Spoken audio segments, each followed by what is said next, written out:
Salut tout le monde, bienvenue dans ce débrief du mercato de FC Barcelone.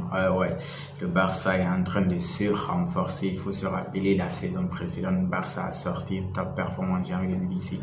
Avec le nouveau coach allemand ici, Hansi Flick, on a vu ce qu'Hansi Flick a cuisiné au Real Madrid, au Barça là-bas cette saison. Ils ont fini champion d'Espagne, ils ont remporté le Copa del Rey, Super Coupe d'Espagne, donc ils ont été éliminés en Ligue des Champions en demi-finale, malheureusement face à Inter. Sinon, Barça a fait une bonne saison, une belle saison, j'ai envie de dire.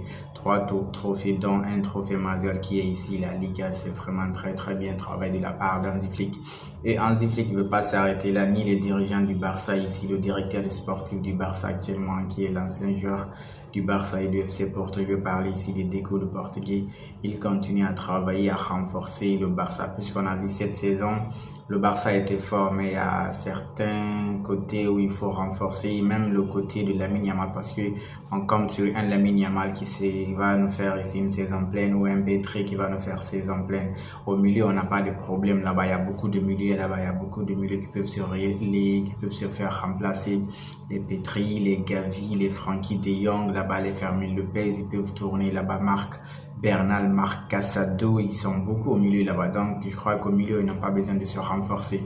À la défense, ils ont besoin plutôt de décrescer un peu parce qu'on a là-bas Ronald Araujo, Christensen. Entre les deux, là, il y a un qui doit sauter. Mais je crois que c'est le Danois qui doit partir. Je crois Christensen et Araujo va rester. Tu vois, là-bas, Araujo, Inigo Martinez, le petit qui a aussi impressionner tout le monde ici. Le petit à la défense, là-bas, je vais parler ici de Pau Barcy. Donc, à la défense, c'est bien les latéraux, il y a des doublures de ce côté.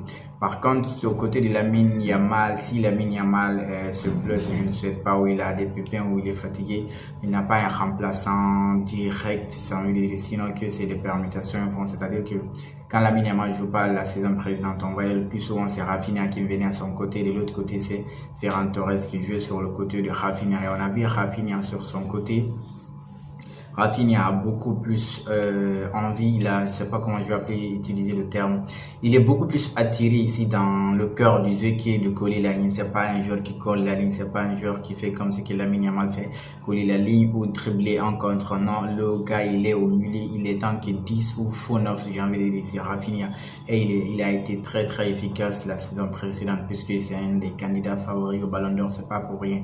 Mais déjà, avant de parler des attaquants ici, au niveau des gardiens, Barça a déjà recruté notre gardien ici et c'est le gardien espagnol de Barça qui a échappé à la relégation. Ils ont fini 14e de la Liga. Je crois que c'est en grande partie grâce à leur gardien ici, Juan Garcia ici, qui a fait, je crois, 8 clean sheets, si je dis pas de bêtises ici, sur les 38 journées, le gars a fait 8 clean sheets. Donc on va dire, c'est pas beaucoup pour un gardien de club inférieur, mais pour un club inférieur, je crois que c'est beaucoup. Les clean sheets là, si vous les comptabilisez, je crois que ça les a rapporté beaucoup plus. Quelques points, j'ai envie de dire ici pour se maintenir ici. Et le gars, c'est quelqu'un qui a tapé dans l'œil ici des recruteurs du Barça. J'ai envie de dire ici, ils ont réussi à recruter ce premier recrue. J'ai envie de dire ici, c'est un gardien. Et le gardien, il a été recruté avec une condition, il veut être numéro 1. Et si on dit numéro 1 du gardien, on sait qu'il y a déjà Barça avec un numéro 1. Malheureusement, la saison précédente, c'est Ter Stegen. Cette saison, après cette saison, j'ai envie de dire beaucoup, certains supporters, j'ai envie de dire beaucoup, ne veulent plus voir ou entendre parler ici de Ter Stegen. Ter Stegen ne veut pas quitter. Ter Stegen, son contrat court jusqu'en 2026 ou 2027, c'est entre les deux là. Donc, son contrat n'a pas encore expiré. Donc, il doit être un joueur du Barça. Il peut continuer à être un joueur du Barça, mais le Barça ne veut plus de lui puisqu'ils ont recruté un numéro 1. Et il n'est pas numéro 1 Ter Stegen dans la hiérarchie actuellement, je crois. C'est Juan Garcia qui va être numéro 1, c'est-à-dire Kesni qu'ils ont rappelé ici, qu'ils ont rapatrié ici à la retraite, ramené ici en activité ici. C'est lui qui, je crois, il doit être numéro 2 ici, numéro 3, Inaki Peña. Donc, Ter Stegen ne peut pas être remplaçant, il peut se battre à retrouver sa place, mais c'est quelqu'un déjà, on essaye de voir actuellement déjà en équipe nationale, puisqu'avec un peu la sortie, j'ai envie de dire ici, de Manuel Neuer. Je crois qu'ici, Julian Nagelsmann compte sur Ter Stegen comme gardien numéro 1 et on sait que la Coupe du Monde arrive, la Coupe du Monde 2026 arrive et Ter Stegen a besoin de jouer, Ter Stegen a besoin d'être compétitif et pour cela, il va falloir qu'il reste dans un grand club. Malheureusement, le Barça ne peut pas lui offrir cela cette saison, sauf si le gardien numéro 1 se blesse. Et il y a un gardien numéro 2, donc Ter Stegen doit partir. Ter Stegen ne veut pas partir, hein, il paraît. Et s'il ne part pas, Barça sera obligé de lui payer. Mais malheureusement, il ne va pas jouer, il ne sera pas compétitif. Donc c'est à lui de voir. En tout cas, le Barça a fait un bon recrue de ce côté, un bon gardien ici qui va jouer, qui connaît la Liga déjà, qui a joué la Liga. Je crois que c'est un bon recrue de la part des Deco. Maintenant, ici, actuellement, ils ont sur un autre joueur ici. Déjà, ils ont aussi déjà recruté un autre joueur ici, un ailier 3 ici. Je veux parler ici du jeune naturalisé ici, suédois, je dis pas son nom est difficile à prononcer, c'est un certain Ronny Bargi. En fait, c'est un autre crack, il faut dire, puisqu'actuellement on a trop de cracks, on a trop de pépites pour le dans le football. Et c'est ce joueur, ils ont recruté sur un montant de quoi? 2 millions, ouais, 2 millions. Le petit était à Copenhague, c'est un gamin qui est né ici au Koweït, je crois il a immigré ici à un autre pays, je ne sais pas si c'est Syrie ou après il est parti à maintenant à Suède. Actuellement il est à Copenhague, on se rappelle de sa saison précédente 2023-2024, il a été très bon joueur ici. Je crois qu'il a marqué 7 buts, quelque chose comme ça, donc ça promet, c'est une pépite aussi du football, c'est un ailier 3, un gaucher comme Lamine Yamal. Donc si Lamine Yamal n'arrive ou doit être opposé, je ne veux pas dire le mot qui ne... Donc, je veux pas que ça lui arrive, on veut voir Lamine Yamal toujours au top. Mais si un jour Lamine Yamal est appelé à ne pas jouer, je crois qu'il a un remplaçant, un bon remplaçant maintenant, c'est Ronny Bargi, ce petit-là, je crois il va faire du bien aussi au Barça. Donc Barça sur ce côté, 3 ici, tu as Lamine Yamal, tu as Ronny Bargi, Rafinha peut aussi dépanner là-bas. Donc tu te dis que sur le côté 3, c'est bon. Par contre, le côté gauche de Rafinha, on a dit on va essayer de replacer Rafinha comme 10 derrière l'attaquant. Il est encore beaucoup plus dangereux là. Donc si on replace Rafinha en 10, il va falloir ici combler ce côté-là encore, le côté gauche.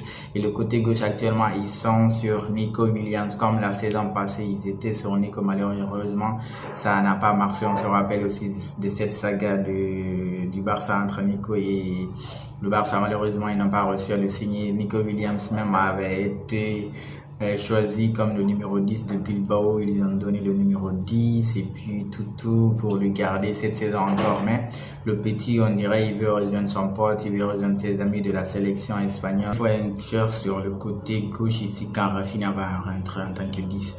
Et actuellement, ils sont sur Nico Williams, comme je l'ai dit tantôt. Nico Williams, depuis l'année passée, le Barça était derrière lui. Cette saison, Nico Williams lui-même a confirmé qu'il veut rejoindre le Barça, qu'il veut jouer pour le Barça, il faut dire, il y a d'autres clubs qui se sont positionnés pour Nico Williams, tel que surtout le Bayern de Munich, qui est toujours en attente, en espérant que Nico Williams ne soit pas recruté par le Barça et qu'ils ils vont lui prendre. Par contre, c'est que Bilbao demande à Barça, à Deco ici, en fait, le directeur sportif du Barça, c'est 58, la clause de Nico Williams, c'est 58 millions d'euros. Sur les 58 millions d'euros, maintenant, Barça demande à ce que Bilbao les laisse verser par tranche, c'est-à-dire pas sur une seule fois, alors que Bilbao, eux, ils demandent à ce que le Barça paye cash les 58 millions. Ils sont à ce niveau-là, les négociations continuent.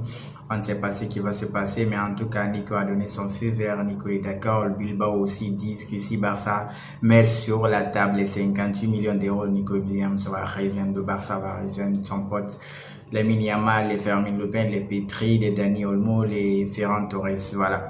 Donc, on va essayer de voir ce qui va se faire suivant les jours à venir, les semaines à venir. En tout cas, si ça rate, c'est ce que Bayer souhaite. Bayer est prêt à payer les 58 millions pour Nico Williams. Je crois que Barça est très très bien parti pour cette nouvelle saison à venir encore, pour traumatiser les défenses, les adversaires. Ouais. Parce qu'en recrutant Nico Williams sur le côté gauche et un bon remplaçant à Lamine Yamal, à la défense, là-bas c'est assuré un bon gardien. Je crois qu'ils vont continuer encore à fatiguer. Un Baldé qui va revenir de sa blessure en pleine forme. Ce Barça de Hansi Flick, ça promet. Allez, en attendant le prochain débrief, on continue de liker, surtout on partage.